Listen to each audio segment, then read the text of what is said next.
Hi, Nick Duffy here from MMG Golf Performance and Nick Duffy Golf. Talk to you a little bit about some patterns of the golf swing, or more like patterns of the takeaway to backswing. Just some habits you tend to see from players who come to my range tee. So we're going to talk a little bit about the first one you tend to see with most golfers, and that's a little bit of the roll. So you'll see players get in a decent setup position, and the first thing it goes is just to roll the forearms. Club gets really far behind them, sweet spot gets too far behind them.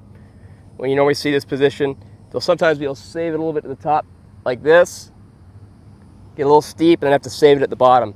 So there's some good players who've done that over in history. I say Ray Floyd's probably the first that pops to my mind. But it's not something you want to do, especially as an average golfer, didn't get a chance to play much golf or practice it all the time like he did.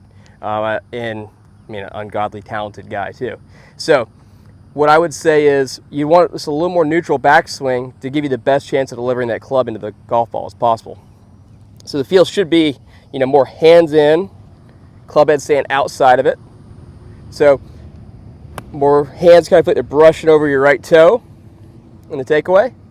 That allows that club to stand up just a little bit in the backswing. Even if you don't want to have as much wrist hinge, you want to have it a little more out here, that's fine, more like a Rory.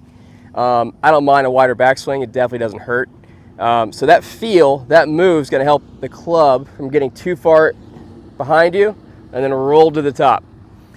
From there, most players want to get steep. I know some players will actually drop it more inside, but overall it makes it more difficult to time up with that type of move.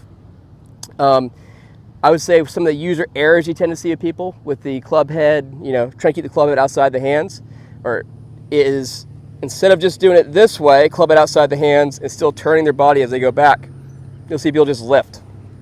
So they just want to get this thing going out. So they're trying to keep that club head out, but letting the hands travel with it, and then their torso never turns at all. So that would be the biggest error you tend to see. I know as a coach, every time I've given this drill to somebody, almost immediately I got to tell them, hey, let's make sure we keep that club head, staying out, but we want to make sure the hands stay in. We don't want to just get used to just lifting our arms to the outside, because that's going to bring another whole host of issues. So that's the tendency you tend to see, or pattern you tend to see out of a lot of golfers. I would say if you get the really good feeling of just going here to start, do some drills where you just start here, top, and then down. It's a good way to kind of train how to get the proper feel, that backswing in there, and start a new pattern. Once again, this type of thing isn't going to be the end-all be-all for your golf swing. It's a good place to start if you're trying to build the proper fundamentals into your swing, or proper backswing sequence into your game.